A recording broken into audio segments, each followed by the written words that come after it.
We're 0-2, and you're looking for answers. So, I get it. When you draft a guy early and you're not winning games, these are going to come up. Eli Manning on Monday, recognizing what may inevitably occur, and it happened on Tuesday. Daniel Jones is in. Eli Manning is benched. And, Chris, now the question becomes, do the Giants have to move on from Eli Manning in order to get the most out of Daniel Jones? I don't think they do. I really don't. I think Eli Manning can still help a guy like Daniel Jones out right now. And I think that the fan base has, here in New York, finally put the nail in the coffin on the Eli Manning era. I think what they saw the last 2 weeks, they realized, okay, it's over. Daniel Jones, we're excited about it. I don't think we're going to have a clamoring for Eli like, oh, please, we want to see him one more time. I think everybody will celebrate his awesome career, his Super Bowl championships. He's going to get applauded now when he goes on the field and things like that. But I do not think they need to get rid of him for Daniel Jones' development. I don't. Yeah, I just worry about a couple of things. First, I worry about Daniel Jones looking over his shoulder when he really doesn't need to be. If you're going to make this guy your quarterback, he's your franchise guy, you don't want him thinking there's a level of performance below which if I dip, then Eli Manning's going to come back. And I also don't like the idea of an Eli Manning farewell tour in December, which the Giants are going to be tempted to do if they're not in contention, right? Because let's have Eli Manning Appreciation Day, Week 17. Even though we're done, we want everybody to come out to MetLife Stadium and pay for overpriced beer and food and buy a bunch of Eli Manning swag on the last day of his career. I think that may be one of the reasons why they're keeping him around. I just think that it makes more sense now that he's not the quarterback to move on from him. The best outcome would be a retirement, where maybe he gets some of the $10.4 million he's still due to make over the balance of the season. But if they can't work that out, then see you later. And, I saw a tweet from Ralph Acciano of SNY that Manning has no immediate plans to waive his no-trade clause. Well, it doesn't matter if he has a no-trade clause. If he doesn't want to be traded to a team, that team's not going to trade for him. I just don't think we can get to the point where there's a team that wants to trade for him, Chris. I mean, look at all the quarterbacks that are injured and ineffective, and I don't think there's anybody right now who would consider calling up the Giants and making them an offer for Eli Manning, even though it's only $10.4 million to pick up his salary for the rest of the year. No, I don't think so either. I don't think anybody really views Eli Manning as a starting quarterback at this point in time, nor would they want to maybe deal with just whatever comes along with signing an Eli Manning, and teams are trying to move away from these guys for the most part. I mean, yeah, okay. You look at a team like the Jacksonville Jaguars. Oh, no, we saw Gardner Minshew, the Ginsu, as you have coined the phrase. I mean, he's certainly capable that of was winning you, games. not me. Yeah, right. But I think this.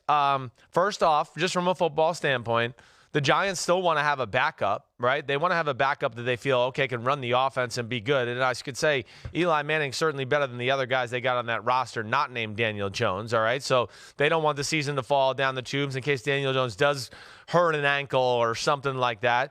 The other thing, I do think that, the Giants fan base has finally come to terms with the fact that it's the Daniel Jones era and Eli Manning's over. If you cut him, man, I think that'll be viewed as very disrespectful up here in the New York area. I really do. I think that would, again, piss the Giant fans off to go, man, that's messed up. You don't do that to Eli Manning. And I think those are the two reasons right there.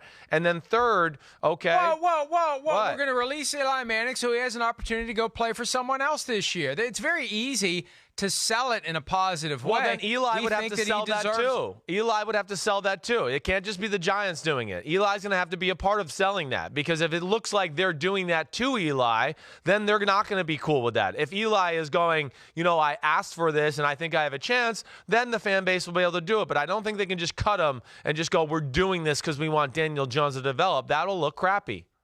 Isn't it more disrespectful to force him to stand there and watch than it is to tell him it's over? I think you could argue that it's more of a slap in the face that he's got to be there in uniform wearing number 10 while someone else plays. I don't know about that. I mean, I think it's more of a slap in the face to like go, hey, we don't even want you here. Can you get off? You're a distraction, or you're bringing us down.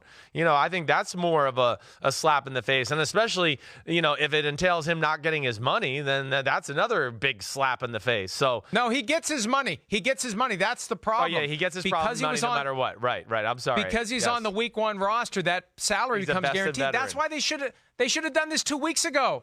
If you do it 2 weeks ago, if you make Daniel Jones the starter, then of course you're not keeping Eli Manning as the backup at $11.5 million. You're going to get rid of him at that point, and the fans aren't going to be upset because it's a very easy argument to make.